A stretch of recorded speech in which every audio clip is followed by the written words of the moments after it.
Hi, everyone. Welcome, welcome. I'm seeing that folks are just starting to trickle in. I know it takes a second for people to join the Zoom, so I'm just going to give it like 30 seconds and then we'll get started.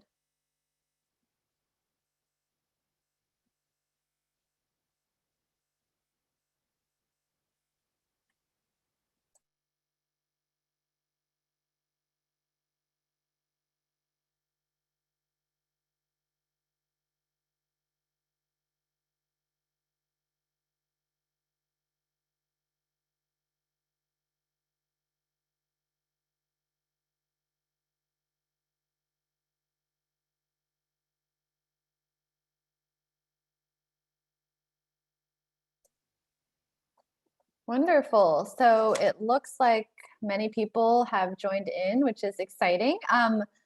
Welcome, everyone, and thank you all so much for joining us. We have got a great detailed training today coming up, and we are so excited to have all of you here. We know that in this next year, it will be so incredibly important for people to support folks in accessing the child tax credit, and we are here to be helpful in any way that we can.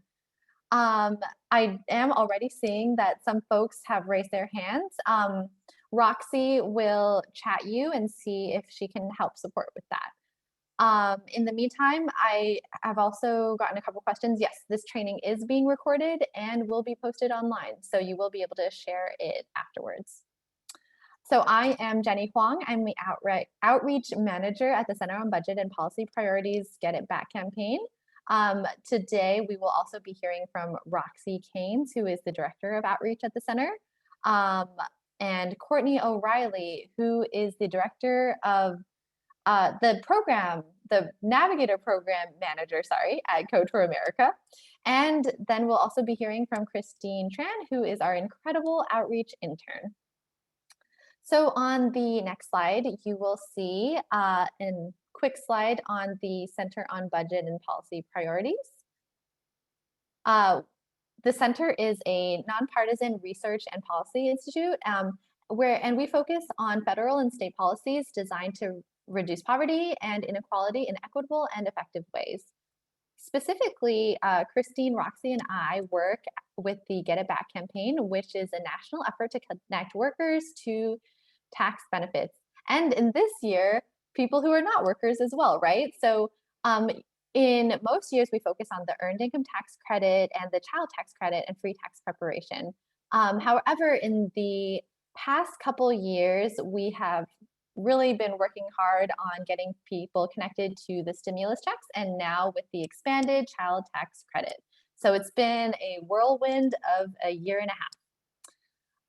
So to start, if we can go to the next slide, you'll see a quick check-in question. To get us started and warmed up, we would love to hear a little bit from you all before I go into all of the content we're going to cover today. So to start, we would love if you could write in the chat box and click all panelists and participants and answer the following two questions. What organization are you with and where are you joining from? Christine, if you can go back a couple slides. Sorry for going out of order. Great, so today we will be covering a whole host of things. We'll be starting with a quick introduction on the CTC expansion basics. Next, we will chat about what the problem is and how you can help, followed by Courtney, who will present the Navigator role and what that looks like. After we cover all of that, we will go through two demos of the Non-filer portal and the IRS Child Tax Credit Update Portal, and we'll walk through both of those step by step. Finally, we'll have some time at the end for a little bit of Q&A. So Christine, if you could skip to the CTC Basics. Amazing. So if you can go forward one more slide for me. Thank you. So just wanted to cover some fast facts on the CTC first. So under the recent American Rescue Plan, almost every family, which is amazing, can receive money from the child tax credit. So this does include, we've gotten a lot of questions, families that haven't filed their tax return and those who do not have recent income. So there is no income requirement to get the money. So every family that is eligible will receive either $3,600 for each child under 6 years old or $3,000 for each child between 6 and 17 years of age. So you can receive half of the payments in 2021 and the other half in 2022 unless you opt out for the 2021 payment. And we'll explain a little bit more about how that works later.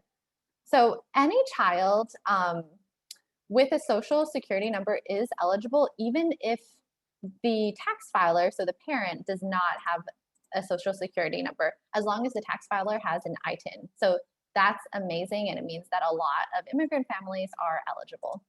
And then finally, one thing we've gotten a lot of questions on is whether this is a loan. So this money is not a loan. It will not need to be repaid later on. So Christine, if you can go to the next slide. This new policy is so important because it does reduce childhood poverty by more than 40%. This is huge. And we will see that there are larger reductions in child poverty for Black, Hispanic, and Native American children and children in deep poverty. It's really helping the families who need it the most. And then finally, because this policy is so important, advocates are working to make this expansion permanent. I believe on the next slide, you'll see a comparison chart. So I don't think it's important to go into all of these details now, but we do have a comparison chart for you to see later on, specifically what is changing with the new CTC. So it does expand the age range, but the biggest thing is really that it increases the credit amount by a lot of money, and there's no longer that income limit. Before, you had to make $2,500 to qualify for the credit, and now there is no income requirement, both of which are just huge and important. Can you go to the next slide, Christine? So the issue really is that, unfortunately, not everyone will get this payment automatically. So families who have filed 2019 or 2020 taxes or use the non-filer form will get automatic payments. So the large majority of families will get automatic payments, and those payments are starting to come in on the 15th, which is tomorrow. So if someone is not sure, they can just wait and see if they'll get the payment. And if they do not automatically get the payment, then that's when you need to take action.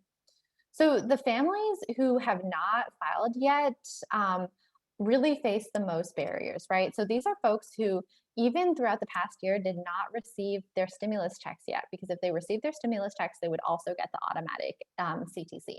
They have very low incomes, and they do likely experience technology challenges and have a lot of questions. And that's why it's really important that folks are providing this kind of one-on-one support. And I am seeing a question about if there's an income max. The CTC does phase out on the high end, but there's no minimum. And unfortunately, a lot of places that would normally provide free tax preparation services are swamped and at low capacity. There is luckily a solution. The solution is to help non-filers submit their information either to the IRS Non-filer portal or to file a 2020 tax return.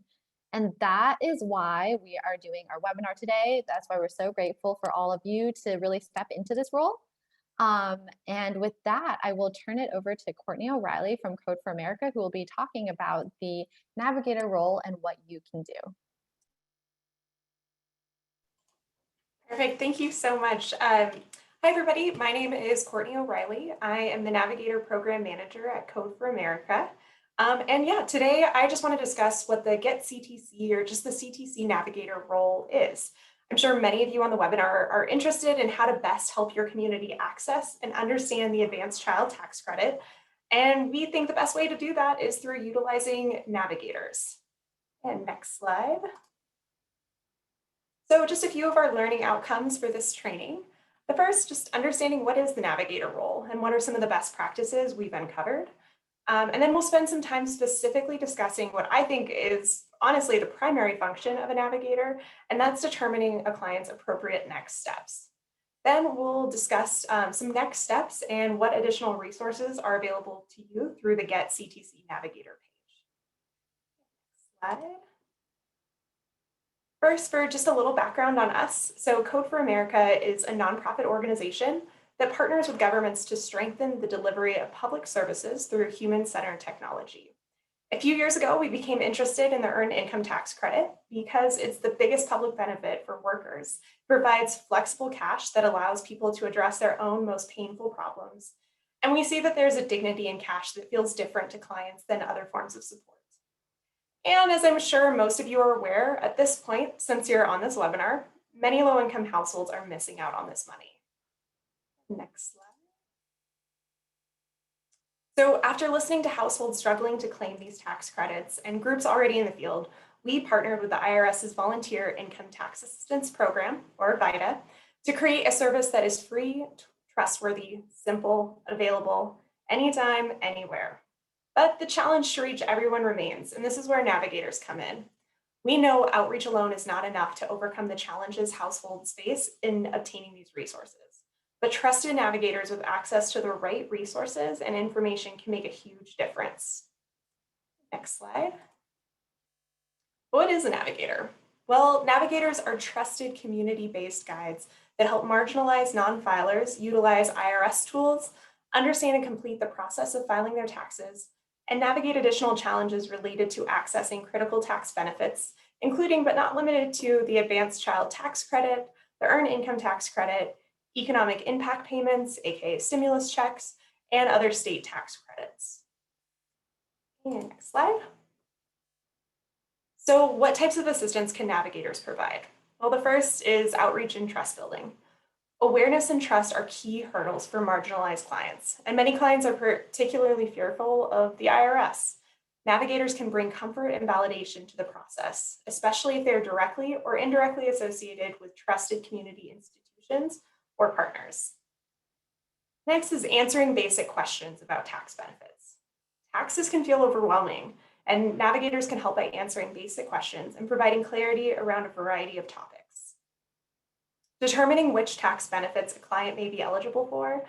So many non-filers are unaware that they are eligible for benefits accessible through the tax code, especially marginalized non-filers such as mixed immigration status household and people who are incarcerated. Things like the child tax credit, earned income tax credit, child independent care credit, stimulus payments, state tax benefits are all things that they may not be aware of or unaware of how to claim. As a navigator, you can also determine what next steps a client needs to take. Most low-income families will not need to take any action to access the advanced child tax credits. Navigators can assess if clients need to take action or provide reassurance that the IRS has everything they need to issue the expected refund. This will help free up resources to serve those who need to take action and limit client confusion. And so finally, it's assisting the clients with completing their action steps. So that might include completing the IRS Non-filer tool, acquiring missing tax documents, or connecting them with additional services like a low-income taxpayer clinic or taxpayer advocate service. Next slide. And how do navigators provide this assistance? They can do it in a number of ways. So in person at resource centers or pop-up locations, some of suggested locations we would identify are schools, health centers, one-stop centers, faith-based institutions, outreach fairs, library shelters, you get it, it's the works. Anywhere where non-filers are gonna go, this is gonna be a good place for you to be. Then there's also the ability to help folks over the phone to answer questions and provide guidance. Something that came out this year is that many clients were sent or were calling the IRS, only just did hear an automated messaging, and they may just really need to talk to somebody one-on-one. Another option would be to use online or chat assistance. So if your program has that opportunity to help somebody using online chat assistance, this is something else that can be greatly utilized by clients that need the support. All right, some best practices for navigators. We've already gone over some of these, but just to reemphasize, Navigators really need to build trust around the tools needed to successfully file and access benefits. Clients may be concerned about how their personal information will be used, cautious about incorrectly claiming credits, or may have had traumatic interactions with tax agencies in the past. Hearing your assurance and encouragement can mean all the difference to them claiming valuable benefits. I don't know if you've all seen the IRS Non-filer tool, but it looks pretty sketchy, and I understand why some taxpayers are maybe a little untrustworthy when that's where they're sent, which you'll get to see later. The next one is tax credits and tools used to access them can be complicated. So you need to familiarize yourself with available resources in order to understand the questions you can answer with confidence, and ask for help at either Get Your Refund or a local organization, like a local VITA program, to get additional help. A lot of this is making sure we're not giving incorrect information out there. If you don't know, don't guess. We don't want to steer somebody in the wrong direction that could have a financial impact on them. Next, prioritizing helping clients access needed documents. Many marginalized non-filers have not yet been able to file because they don't have access to all their required documents and will not be able to move forward without your assistance. Help explain the process of acquiring those documents and any related costs and benefits of doing so. Things like acquiring a social security card, a tax transcript, all of those things are examples of resources they may need in order to file. And ensure your assistance is accessible to your intended audience.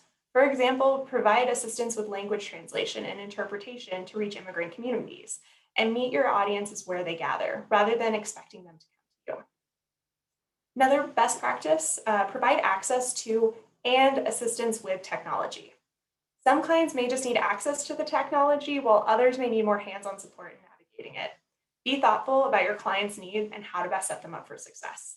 Get to know the tools yourself so you can effectively navigate them with assisting taxpayers. The big thing I know we've tried and practiced is handing somebody an iPad or a tablet, thinking, okay, that's all they need in order to bridge that digital gap, when in reality, they kind of just look at you with those wide eyes. They need additional assistance, so be prepared to offer both. And then ask your clients straightforward questions to understand what steps they need to take to receive their benefits. To avoid client confusion and frustration, communicate these steps clearly and succinctly. Provide additional background information only when the client asks for it. I know I'm at fault of this. Sometimes I like to go into the reasons why certain things are why they are, and that's just not necessary for a lot of people who just need some basic information. Right, next step.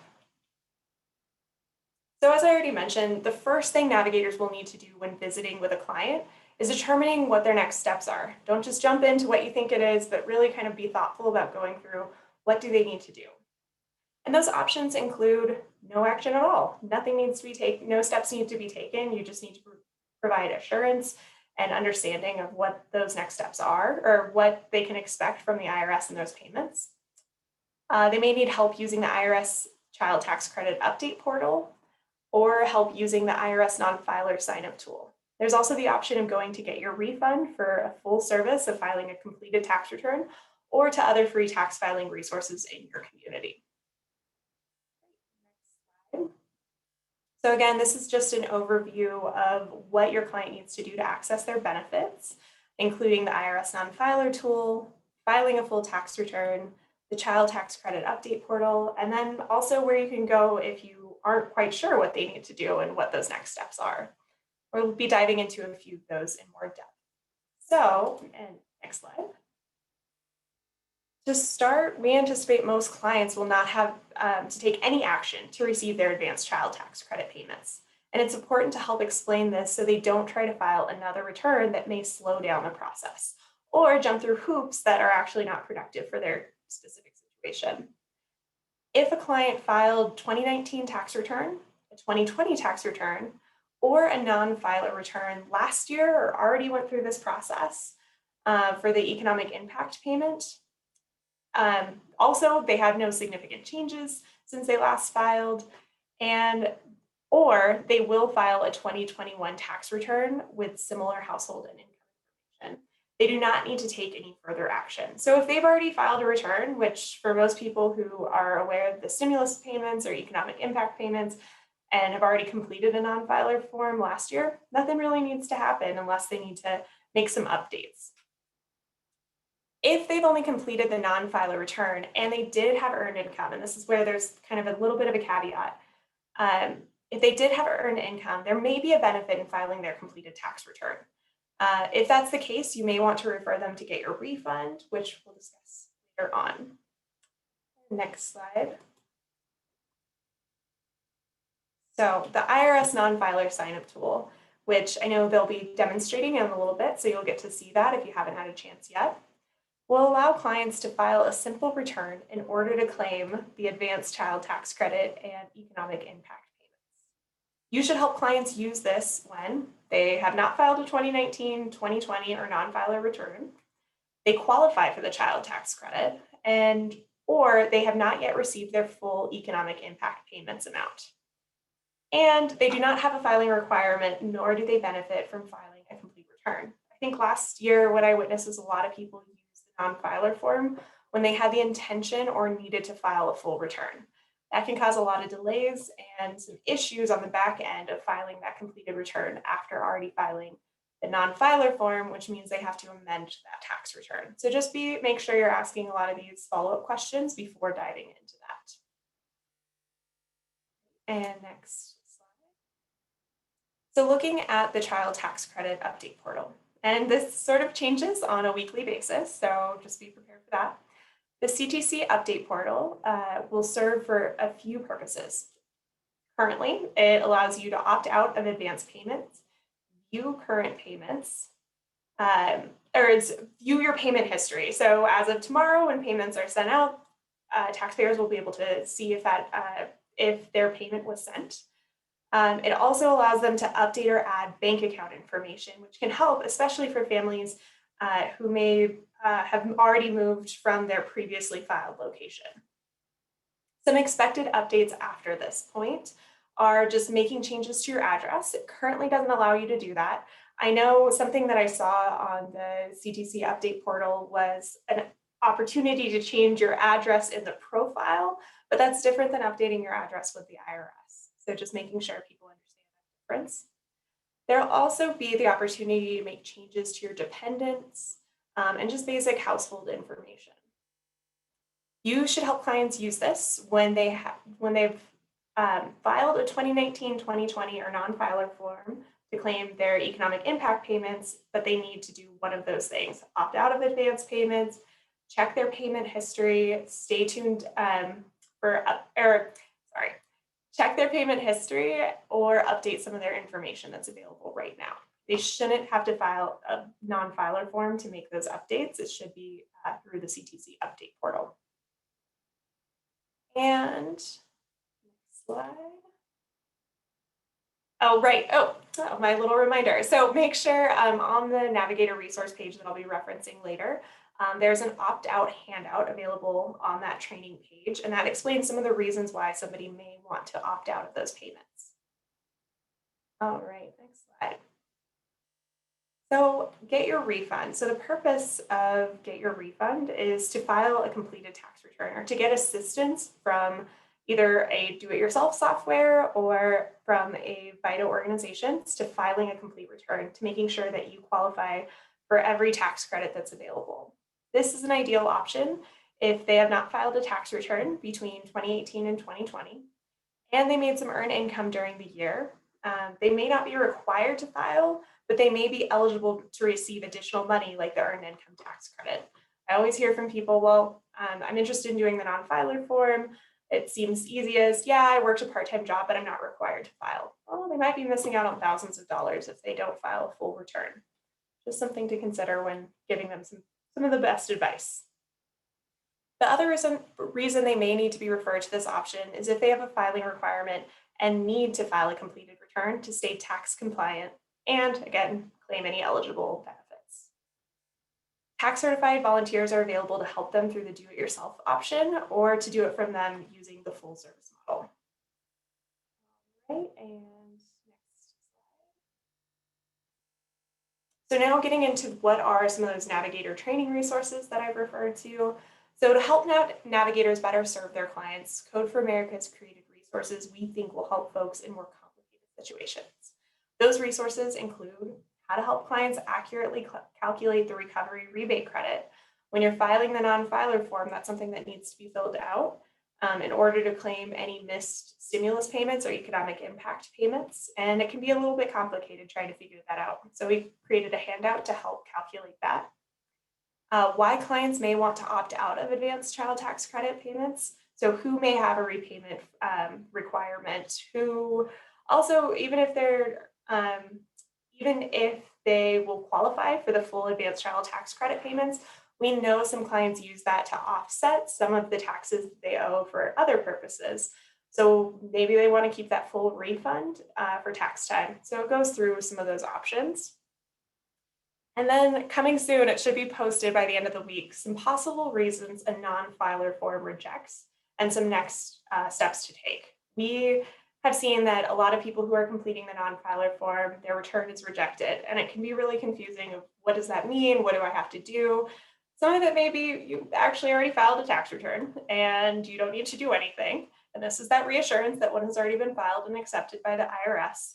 Others, it may take a little bit more work and energy to resolve those rejects. And so we have some of those best next steps for people, helping them after they've gotten that rejected return.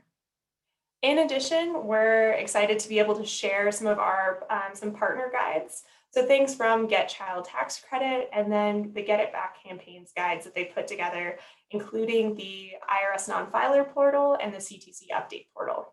So all of it's just located in one specific place to make it as easy as possible for you to help people through this process.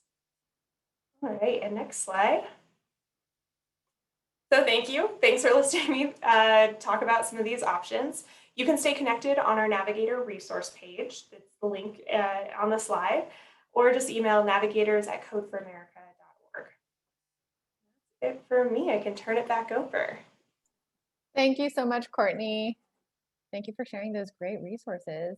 Of course. Thanks for everybody listening in as I became confused at my own words. Amazing. So for the next 15-ish minutes, I will be taking us through a live demo of the IRS non-filer form. Christine, if you can skip to the slide with the one more slide, please. Awesome. So to get started, the non-filer form takes about 15 to 30 minutes to complete if you have everything listed on this slide. So you do need a computer or a cell phone with access to the internet. Technically, you could use the form on your cell phone. However, the website does not automatically resize, so you will be having to scroll back and forth. So a computer is better if you can. You'll also need a full legal name, the SSN or ITINs of the tax filer and their children, a date of birth, mailing address, email address, and optionally a bank account and routing number. So for a couple of these, folks might not have them already. So that will be something that I will be addressing in my walkthrough. And so I think hopefully you should be seeing my screen right now. So to access the IRS non-filer form, first you'll need to go to the irs.gov website where you'll see the Child Tax Credit non-filer sign-up tool. So for this page, what you'll want to do is scroll down all the way to the bottom of the page. And right at the bottom of the page, you will see this dark blue button that says Use the non-filer sign-up tool. When you click on that button, it will take you to free file fillable forms. I actually cannot see the URL right now, but you may notice that it is not at irs.gov.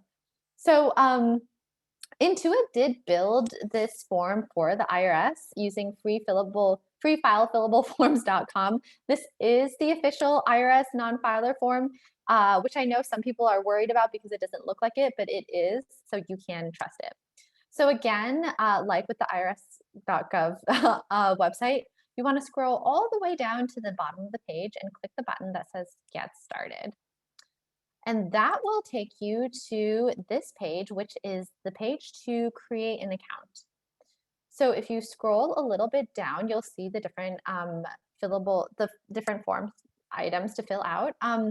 First, you're going to need to fill in an email address.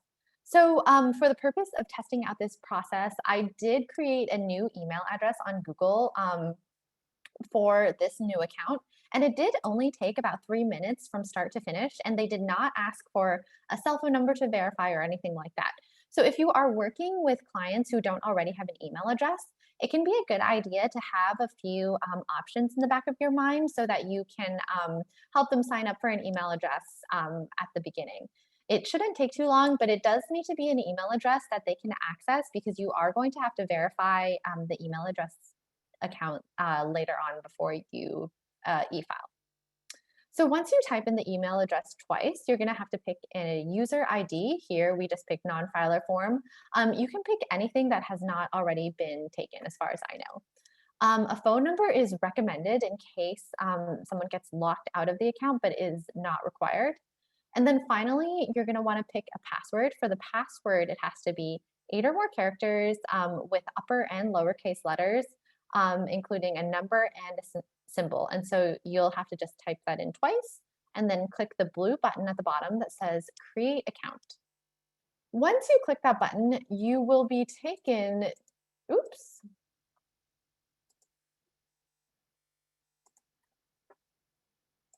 Oh gosh, I should have.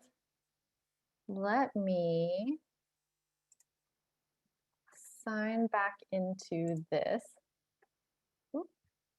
Wow, that's really funny because I was actually on that account the entire time, and then the second I needed to do that. Apologies. I am signing back in right now.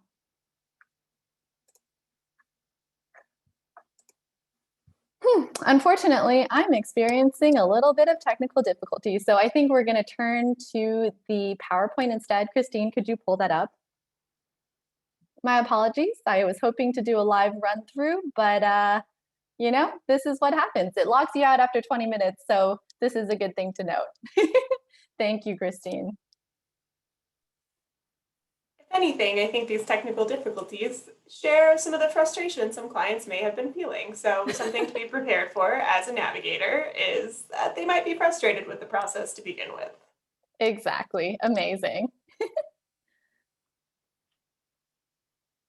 Okay. If you can scroll through a few more of these slides.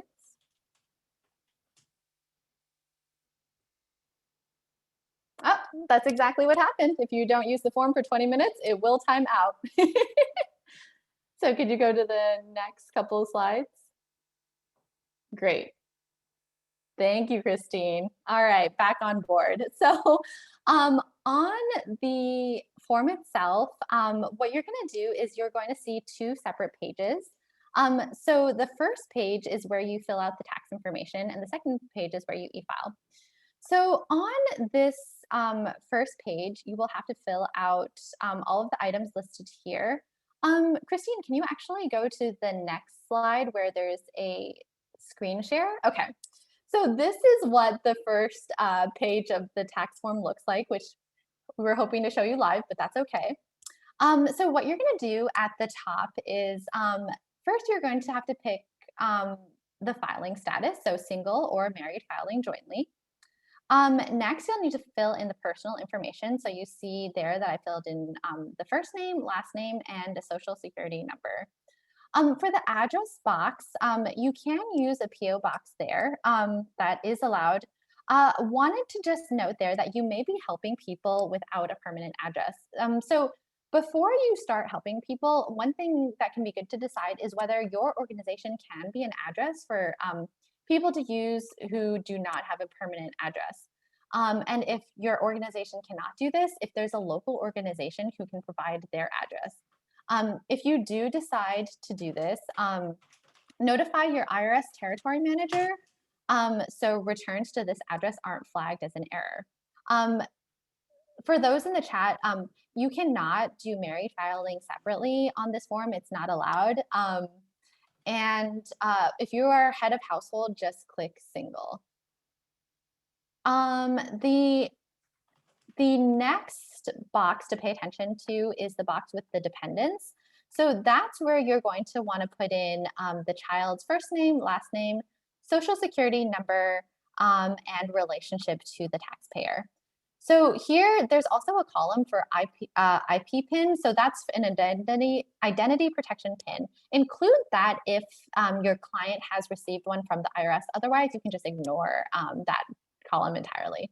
And then in the last column, you want to check the box that says qualifies for a CTC. And then later on in the form, you'll see where it says recovery rebate credit. That is the box where you would fill in if you are trying to help someone get their stimulus checks or any missing amount of the stimulus check. Luckily, this form you can use just to get the stimulus check, even if you are not eligible for the CTC. And I will cover that shortly. But then below the recovery rebate credit, you do see that there is the banking information.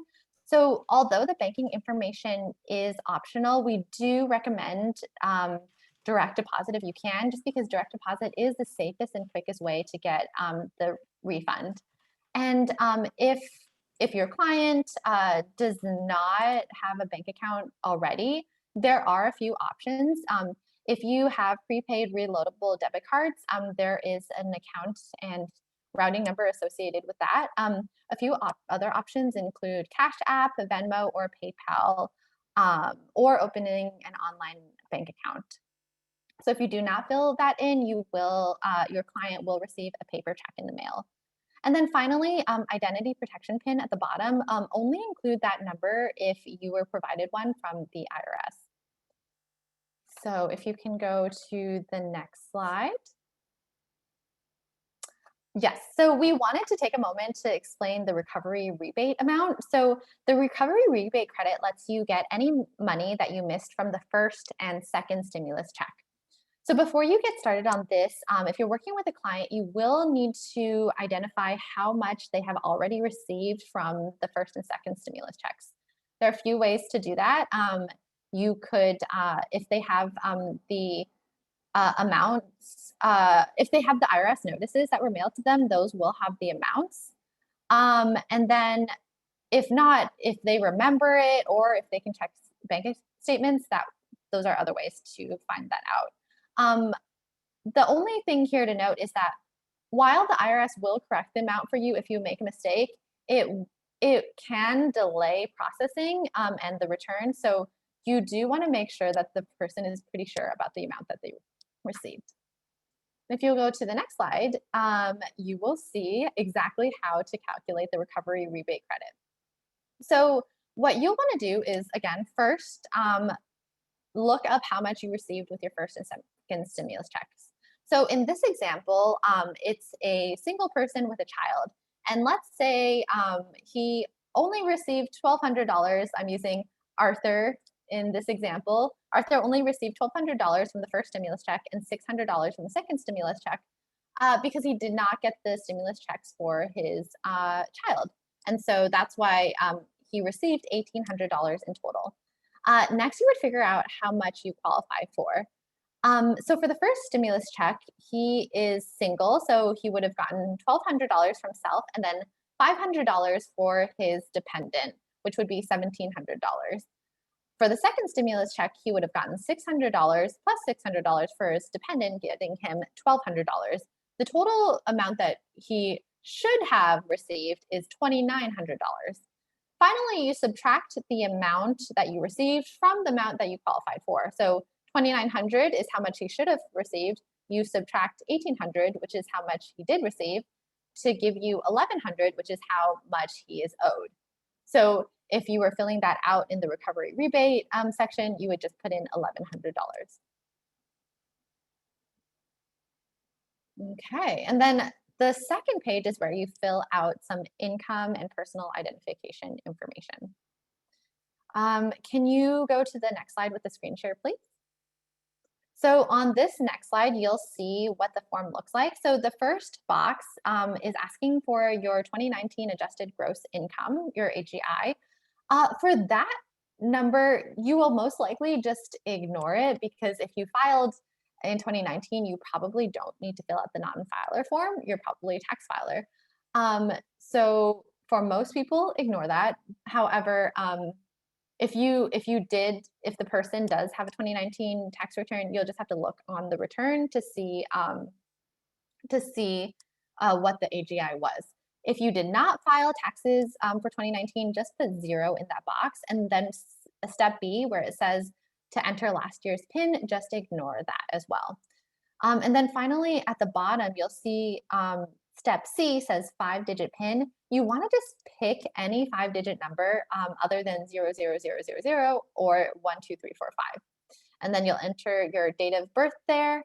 And then optionally, you can include a license or state issued ID if you want to, however, it's optional.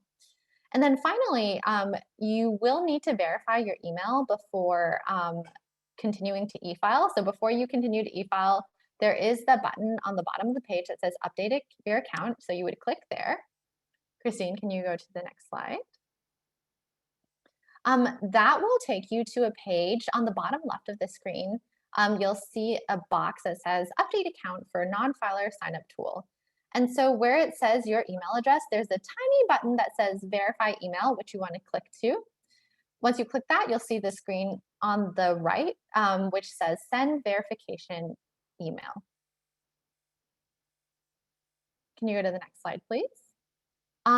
Once you do that, you will get an email that looks something like the one on the top left that says non-filer sign-up tool, new account confirmation and email verification. Check your email, and then once you find that email, just click the button that says confirm my account's email address. And then back on the non-filer form that you've been working on, you'll see the screen on the bottom left that says email address confirmed. On the next slide, you will see how you submit the form. So if you're back on the form on page 2 of the form, you'll just scroll all the way to the bottom and click the continue to e-file button. And if you have entered all the necessary information, you'll see a little captcha code. You're going to just type it into the box and click submit. And then you will see a little disclosure statement that you can read through, check I agree, and then click transmit my return. After that, you'll receive an email to confirm that it's been successfully transmitted. So later on, you will get a separate email acknowledging that the IRS accepted or rejected your form. That can take up to 2 days rather. In the meantime, you can also check the status of your submission by signing into the non-filer tool and clicking the check e-file status button. So with that, I'm going to turn it over to Christine, who will be walking us through the CTC Update Portal. At least the first half of it. Roxy and Christine will be doing that. Cool. All right. Thank you, Jenny. Yes, so as Jenny said, we're moving on to the next portal, the Child Tax Credit Update Portal. So this slide we'll go ahead and skip because Courtney provided a great overview already of what the Child Tax Credit Update Portal is used for. So we'll go ahead and jump into the first part, creating an account. So we're going to break down the CTC Up walkthrough into 2 parts. The first part that I'll be going over here is just creating the account. And some of you may have heard that this process can be really tricky as it involves the notorious ID.me. And so this presentation will just be a quick overview of that, but don't worry, a full guide with step-by-step instructions and an annotated screenshot is linked to the resource page of this presentation. So just to get started, so creating an account for CTC Up, it takes around 20-30 minutes if you have everything listed below. You'll need a computer and cell phone with access to the internet. I want to emphasize that for the purpose of this guide and what we're going through, you're going to need both a cell phone and computer, just because you'll need the cell phone for identification processes and taking photos of your driver's license or photo identification. You'll also need to know your full legal name. You'll need to have your social security number or ITIN on hand, and then you'll need a photo identification, and that could be either a driver's license, state ID, passport, or passport card. For the purpose of this presentation, I'll just be referring to this as a driver's license. So step 1 is just to visit the Child Tax Credit Update Portal site and click the blue bottom button, Manage Advance Payments, to go ahead and get started. Step 2, you will go ahead and be taken to create a new account or sign in. If you already have an IRS account, that is great news. You can skip this whole part 1 and sign in. You might have one already if you have or online to view previous tax information, or if you have viewed your stimulus payments amount online. If you don't, unfortunately, you're gonna have to create an account using id.me. So this part is pretty standard. You'll go ahead and enter your email and then your password, and then go ahead and check the box and click create an id.me account. Then you will receive an email in your inbox from id.me. Here, I'll ask you to confirm that email address that you use. So go ahead and click that and it'll take you back to the page. And then step 5, just to note here, this might be a little tricky. Even though you already confirmed your email address, you're going to have to again secure your account a different way using a secondary advice. So you'll basically be confirming or securing your account again.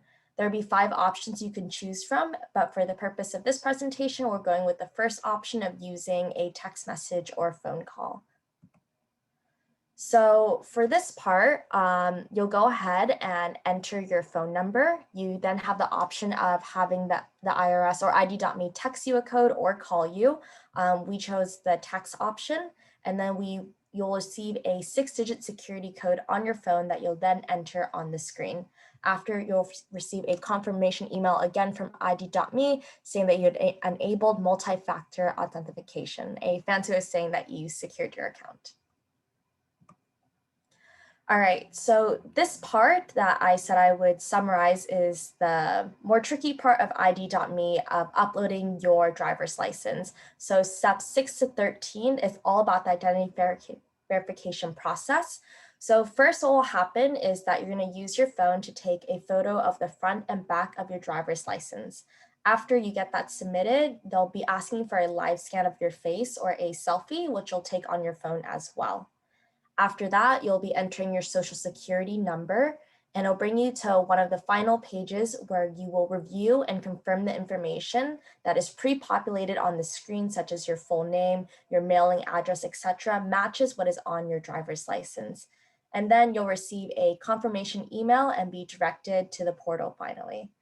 And before I hand it over to Roxy, I just want to highlight 2 big things you could watch out for when it comes to creating an account on id.me. The first part is that the process to take pictures on your phone of your driver's license could be taking a while, could be really glitchy is what we heard. It might lag, or sometimes the photo just doesn't take right. And so what you can try instead is, if you look on the right-hand side of the presentation, instead of clicking take a photo with my device, you can click upload a photo. So in this case, you kind of get rid of the phone process to upload your driver's license.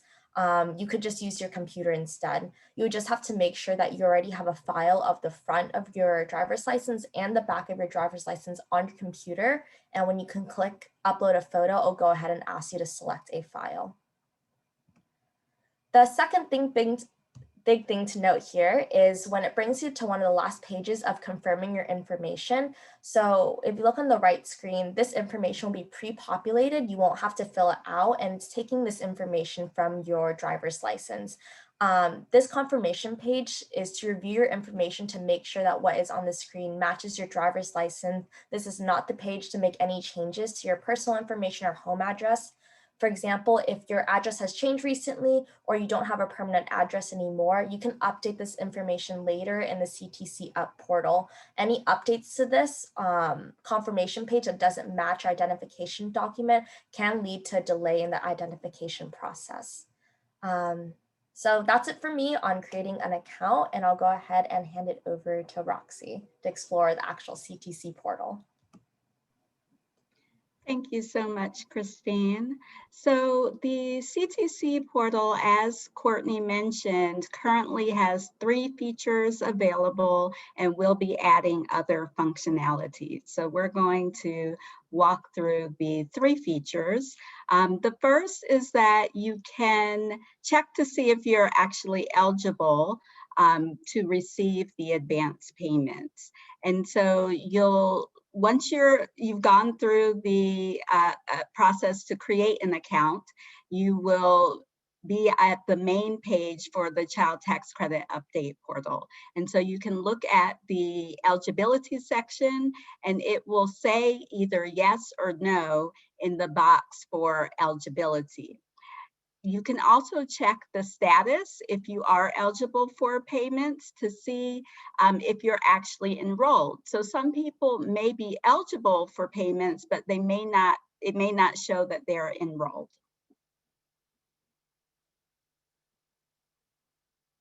So on the next slide, we can take a look at function 2, which is to update your bank account information. So it is very exciting and significant to note that this is an option now. Many people, and including some of you, may have pushed for the IRS to make this available sooner than later. Initially, the IRS estimated that people wouldn't be able to update their bank information until September. And so now someone can add a bank account if they don't have one on file at all and they're set to receive paper checks, their advance payments through paper checks, or they can change their bank account to a different one. So on this page, you'll see where you can check to see if you have direct deposit, and this is on the profile page. So you can click this this blue text, and when you click it, it will take you to the next screen on the next slide. And so here you can see your profile page, and under payment information, there's an option to edit the payment information. And so that is where you can actually change the bank account information. It's important to note that being that it is July 14th now, whatever information the IRS has on file, that is how the July 15th payments will be delivered. So any changes that are made to bank account information, if they are made by August 2nd, then they will be updated for the August payment and for payments for the rest of the year. So once the change is made, people will be set for the rest of the year.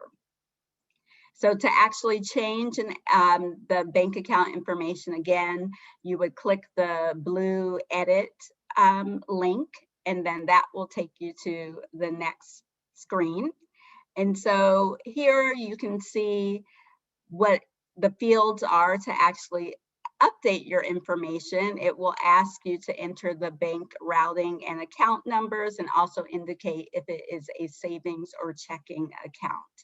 And again, as Jenny mentioned in talking through the non-filer portal, direct deposit can also be used outside of a bank account. So if someone has Cash App or PayPal or Venmo, then they can get the routing number and the account number to fill in here.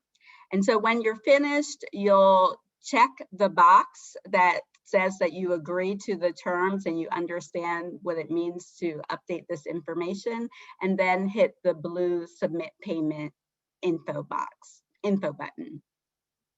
So that will take us to the next slide, which covers the third function, which is unenrolling from advance payments. And there are many reasons why people may want to unenroll from advance payments. Courtney mentioned that Code for America does have a handout, a resource that covers that in a bit more detail. And so here you can see what the schedule is. If someone knows that they want to unenroll from advance payments, perhaps they prefer to receive their full refund in one lump sum at tax time, then you can see the dates that someone needs to unenroll by in advance of the next monthly payment date. And one only needs to enroll once. So currently, once you unenroll, that's it. The IRS has said that people will not be able to re-enroll until late September. So if someone finds that they've unenrolled but it would be more advantageous for them to receive payments in advance. Then they can have the opportunity to change that later in the year. If someone misses one of these, misses the deadline, then they'll, for example, if someone unenrolls on August 4th, which is after the August 2nd deadline, then they will receive a monthly payment on August 13th, and then their unenrollment will be processed for September. So then they won't receive monthly payments from September. So let's go to the next slide. So here you can see the screen for unenrolling, and you click on the unenroll from payments button, and then review the terms and click the button to say that you'd like to proceed. Next. So that is the quick overview of the CTC portal functions that are available now. Again, there are other functions that will be available later, and so we'll provide updates on the steps for that as those are released. So thank you so much for tuning in. These are some of the resources that we have available. You can see all of the links will be at taxoutreach.org/coronavirus. So you don't have to remember the links to everything. If you can just remember that one, you'll be able to find all of our other resources. So we currently have our FAQs available. We have our guide to the non-filer portal, as well as the guide to the Ctc Update Portal, and that includes step-by-step instructions on how to create an account through id.me, and we have a guide on getting started with outreach. The chat has been very active, and so thank you so much for your participation there. I did see a few comments, I've missed some, but some of you all have asked questions related to conducting outreach and forming partnerships, so that is a resource to support you. And next week, we will be releasing new materials as part of a CTC outreach toolkit. So we'll have resources that you can use locally, including resources that are customizable. We are going to turn to Q&A shortly. Before we do, a couple of things. One is that we're going to be using the Q&A box to answer questions. So I have seen that there's been some put into the chat. Again, haven't been able to keep up with all of them. So please add your questions to the Q&A box if you haven't done so already. Also, if you are interested in referring to the chat, you can save the chat. There are 3 dots in a box at the bottom of your chat box, and you should be able to save the chat on your own. I saw some people offering to help support one another and sharing email addresses, and so this is really great because we need the collaboration to help make sure that families actually get their payments. So before we turn it to Q&A, we do want to launch a quick poll. And this poll, if it's available, we'll just see, what are you likely to do to engage CTC outreach efforts? Now that you've participated in this training, you've gotten to learn more about a CTC Navigator role and what is actually involved in the non-filer portal, as well as the Ctc Update Portal. So please take a few moments to check all that apply to you. You are not limited to just one option. And Jenny, you can just let us know when it looks like it's a good time to close the poll. If you want, we can start answering, or, okay, that's fine. I think about 50% of people have voted, and more people are voting right now. So I'm just gonna leave it open for just a little bit longer. Okay. And so we will start getting ready for Q&A while people are continuing to respond to the poll. Okay. It looks like some people are having issues saving the chat. And I will put our quick link to our resources in the chat box.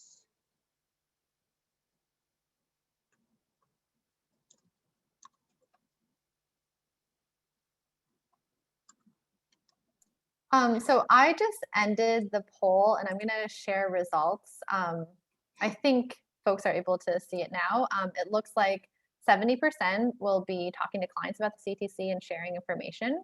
About 70% will be answering questions and connecting people to help. 60% will help people determine what steps they need to take. And 48%, wow, are assisting people to help sign up for advance payments. 40% are informing partner organizations about the CTC and how they can help. 16% are doing CTC sign-up days, and then 10% are doing others. So that is very exciting. Really excited that people are helping be navigators in this way. This is really good stuff. Absolutely. So thank you all for sharing that. And we look forward to supporting you in whatever way that we can. So we're going to turn to Q&A now to answer a few questions. And let's see, where are... Okay. So one question is, if someone has an I-10 and the kids have a Social Security number, but the person has not filed taxes for fear of immigration issues, can they use the non-filer portal? Jenny, would you like to answer that? Yes, of course. So you do not need to have a Social Security number to qualify for the stimulus checks or for the CTC.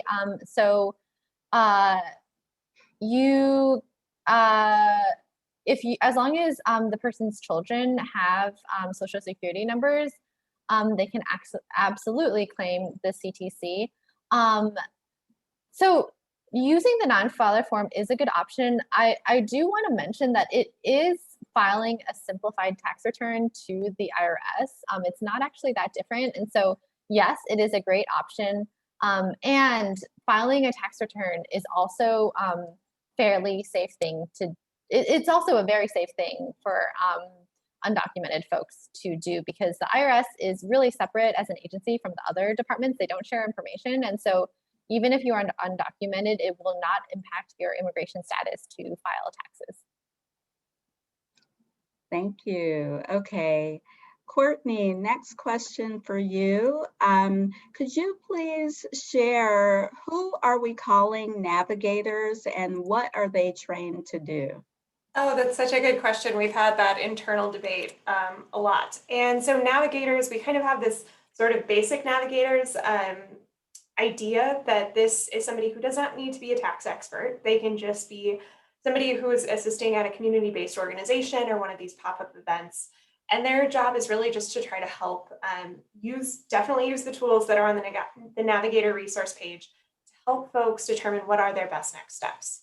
When it starts getting into more complicated situations that are outside of their knowledge base, they really need to be aware of what do they know and what do they not know to hand it over to somebody who does have more thorough IRS certification training, tax training, those types of things, because we don't want to make navigators feel responsible for answering some of the really challenging questions that take a lot of nuances and can't be easily taught in a one-page document or a couple of different handouts. So navigators is a really broad term. The basic navigators are just helping kind of access, be that bridge in that digital gap of helping people access the online tools. We know people are having a hard time accessing the non-filer form, the CTC Update Portal, all of those things. And so they're really there to help kind of navigate them through that process. But as soon as it becomes more complicated, they need to be referred to a different resource.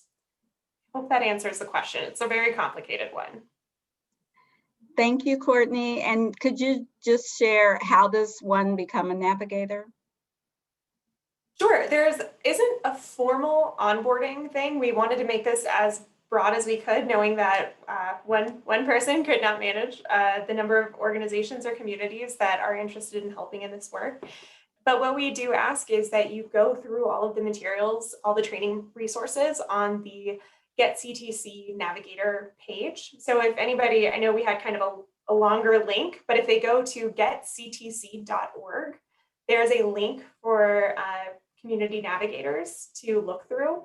That's going to continue to be updated. I've seen some really great questions and requests in the chat and in the questions that I think have given me a lot of ideas of what kind of resources would be most beneficial for folks doing this work. And so please, there's a place where you can sign up for updates. So as we get updated materials, we'll be sending out reminders via email to do that.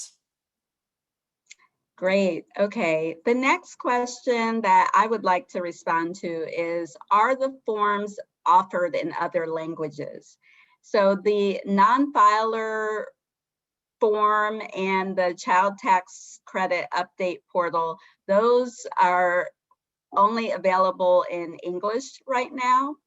The IRS has created a guide to using the non-filer portal. They have their own guide, and it is available, I believe, in 7 languages, 5 to 7 languages. So if someone needs support in another language, that is a resource.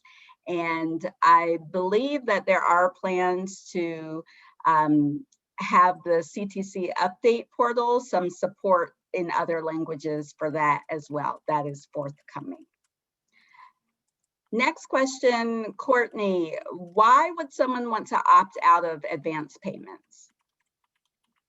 Great question, and we have a whole handout about those reasons. So I'm going to just kind of summarize a few of why somebody might want to opt out of those payments. So one, there is a reconciliation process that's going to take place on the 2021 tax return that's filed in 2022 to reconcile, did you qualify for these advance payments?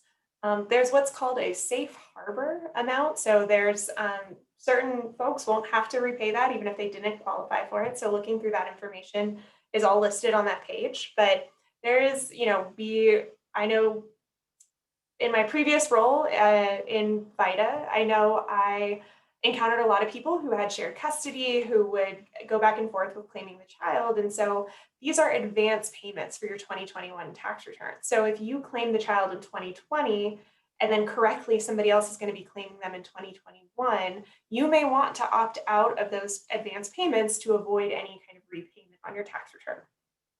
The other reasons are, for many, especially self-employed individuals that may not make a lot of money, but have taxes owed because of the self-employment tax, they may use these tax credits to help reduce that amount owed.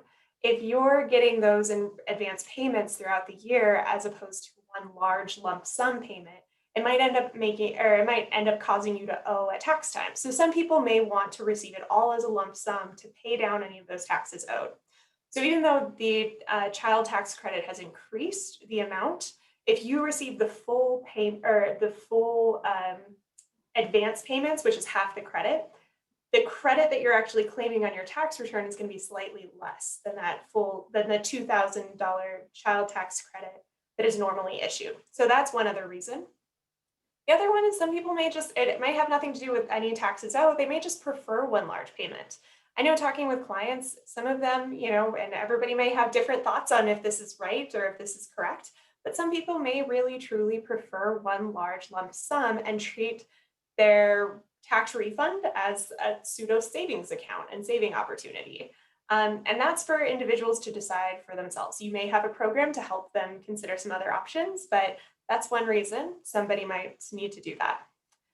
The CTC Update Portal, another reason that kind of gets into the CTC Update Portal, it is slowly making updates on what somebody can provide. And there may be something that They can't update currently on the portal, so I think mailing address. If somebody has an old mailing address on there and they're no longer at that and they don't have a bank account or they don't want it to go directly there, they may want to opt out of those payments for now and re-enroll in the future, which will be a future function of the update portal. At least doing that until those options of updating that information is on the CTC Update Portal. So quite a few of those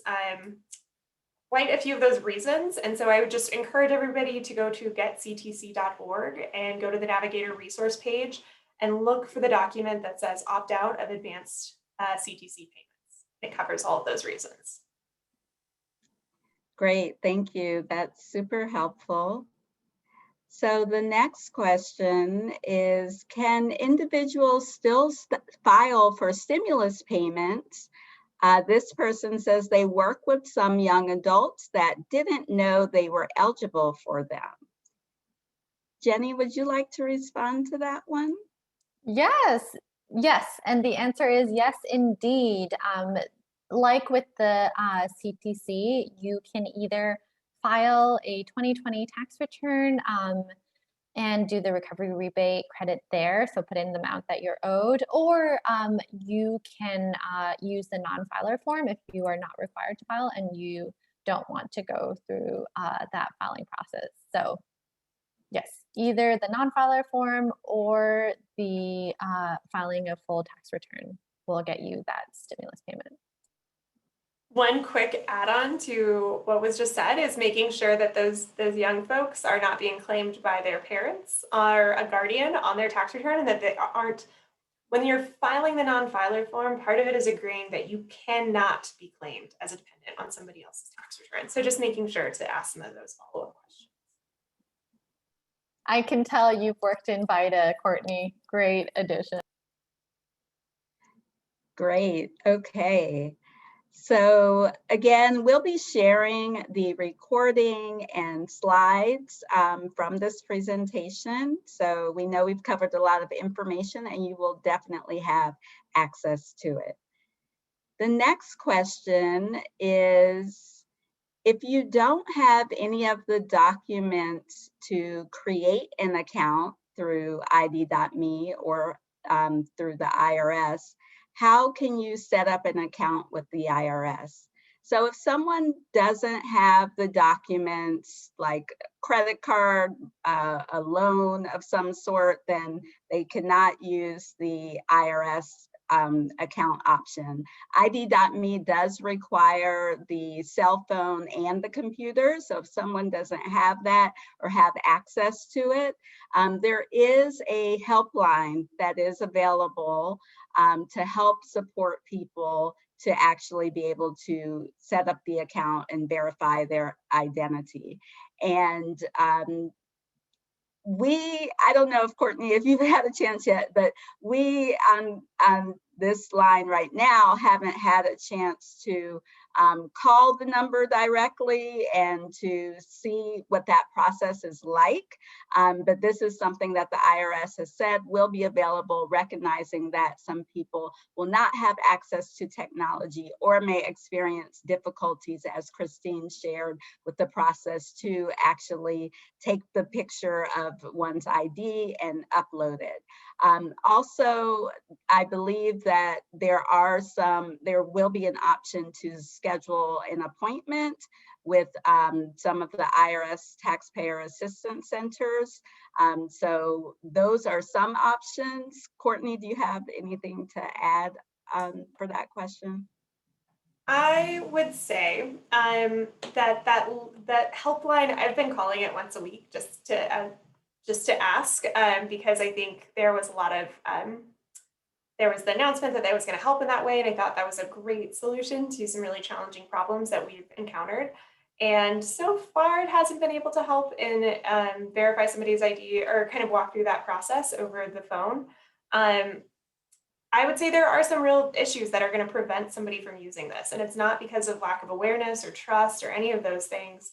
It's that they can't use it and they don't have the correct documents that they need to access these resources. And I think this is an opportunity for us as a field who's engaged in this work to lift up some of those problems and share some of those problems and provide that feedback so that in the future they can create tools that can be used by everyone in a safe manner and making sure that there's basic protections to stop identity theft. That's my little pitch for trying to advocate for some tools that can be utilized by the families we're trying to reach the most. Thank you. Next question, will this be reconciled on the tax return? How will it impact families' refunds or if a family owes money? Courtney, can you answer that?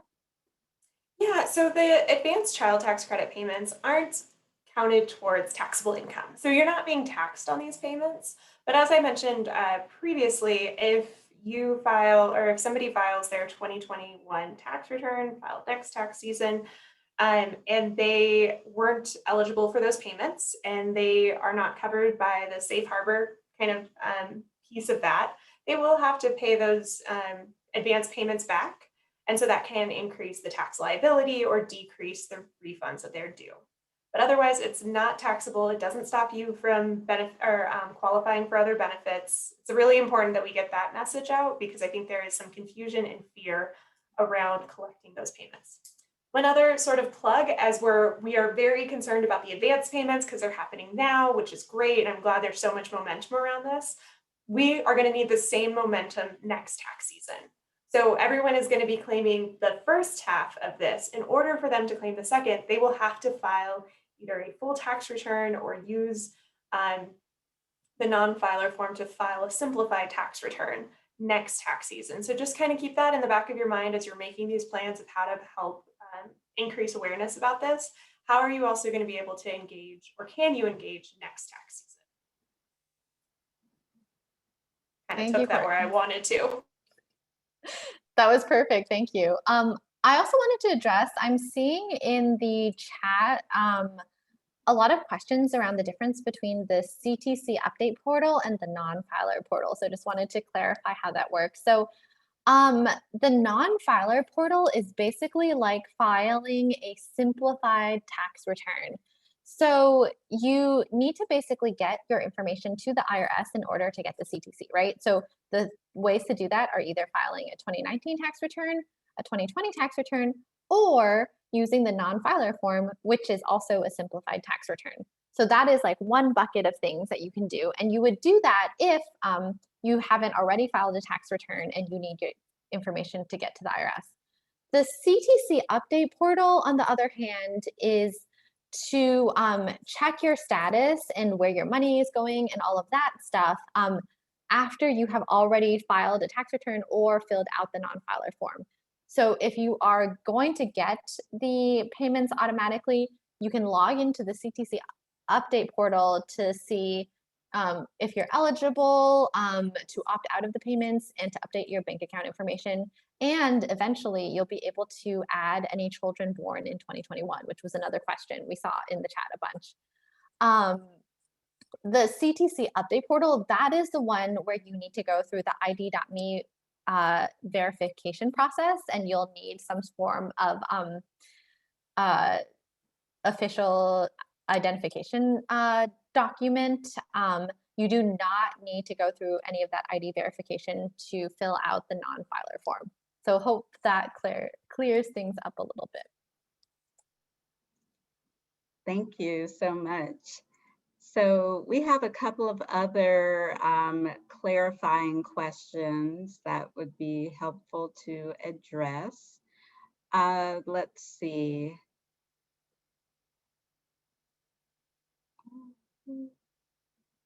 Courtney. Sorry, there's so many questions. I just saw it and. Roxy, I don't mean to put you or the team go on the ahead. spot, but would we be able to download these questions afterwards and answer them and send them out to all registrants or all attendees? Yes, we can do that. There were a couple of specific ones I marked to address now, especially because they've come up a lot. So one question is related to custodial and non-custodial parents. Could you speak about what happens if a non-custodial parent is getting the advance payment and the parents have a arrangement where they alternate years claiming a child on a tax return? Yeah, that's such a great and common one.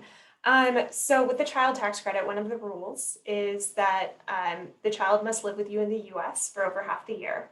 And there are some exceptions where somebody can the custodial parent can give permission to the non-custodial parent to claim the child for that purpose. And if that's an agreement that goes back and forth, again, maybe the non-custodial parent claimed them in 2020 and the custodial parent will claim them in 2021.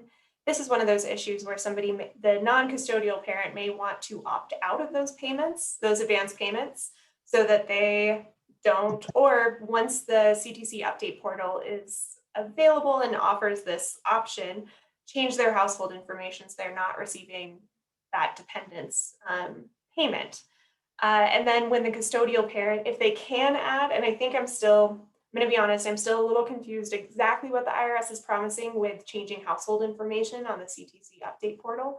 If they can add dependents using that update portal, great, that's what the other parent should do. If not, they may have to wait till they file a 2021 tax return to claim the full credit. If for any reason somebody isn't able to get their advance payments because somebody else claimed them or whatever the issue may be, they still qualify for that full payment and they just may receive it next tax season. I know that might be hard information to give somebody who's desperate for that money right now, but I think one of the roles we need to play as navigators is to also give truthful information that may be hard to hear. Hope that answered the question. Thank you. Thank you so much. And as you noted, there are just a lot of questions. We will not have time to address all of them live. So we will go through them and summarize and share that out with people as well. Before we wrap up, Courtney, is there anything else that you saw that you would like to address right now? Important questions? There were so many really important questions, and now I'm scrolling through.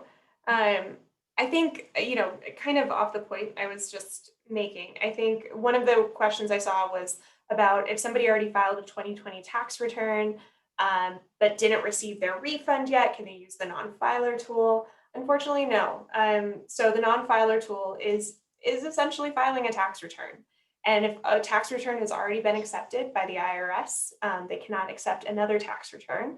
It would require the person to amend their tax return, which may be e-filed, it may not be, depending on the situation, but that's outside of the non-filer tool.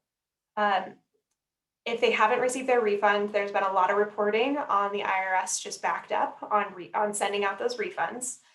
So again, one of those kind of hard truths is that there is a waiting game, and there is just some saying if the IRS accepted that tax return and they go into where's my refund and it says that it's processing, they may need, it may trigger a reason for the taxpayer to provide more information, and it may just be taking a while for the IRS to send out that notification, or it might be taking a while for the IRS to do a manual process, especially if they were claiming stimulus payments or economic impact payments as recovery rebate credits. Those pretty much trigger a manual audit but a manual processing of that return. And they're just really backed up on that. So they might not have anything to do. They need to wait to get further notification from the IRS to act. That was a lot of information, and I apologize for just ranting about that. Thank you for answering the question. And so one other quick question for you is, with the non-filer portal, what happens if someone doesn't have the identification PIN number? Will that stop the process of being able to file? Great question. So when you're filing the non-filer form, and on the second page of that, it asks for their self-selecting PIN that they used on the last return or their AGI from the last year. So if they actually filed a tax return from last year, they will need that tax return to either enter their adjusted gross income from that year, or their self-selected PIN. So it's kind of one of those options. If they didn't file last year, they can put 0 as their AGI. If they filed a non-filer tool, or if they used the non-filer form last year, I believe they need to put 1 as their AGI, $1 as their AGI in order for it to process. Just because that's the return that was filed through the non-filer return, it was $1. Okay. Thank you again. And thank you so much, everyone, for tuning in, for your excellent questions. Go ahead. Sorry, I actually just saw in the chat, thank you, Teresa. Also another hint, if they did file a tax return and they don't have a transcript or they don't have the copy of their tax return, they can go to irs.gov to get transcript, to request a transcript of that return, which will include the adjusted gross income from their previously filed tax return. Sorry, thank you. Excellent. Thank you again, everyone, so much for your interest, your participation, and your questions. We will follow up with resources along with the recording and slides. And please do reach out to us, both the Center on Budget and Policy Priorities and Code for America, if you have questions or need assistance as you're helping to support people get their advanced child tax credit payments. So thank you again and have a great day.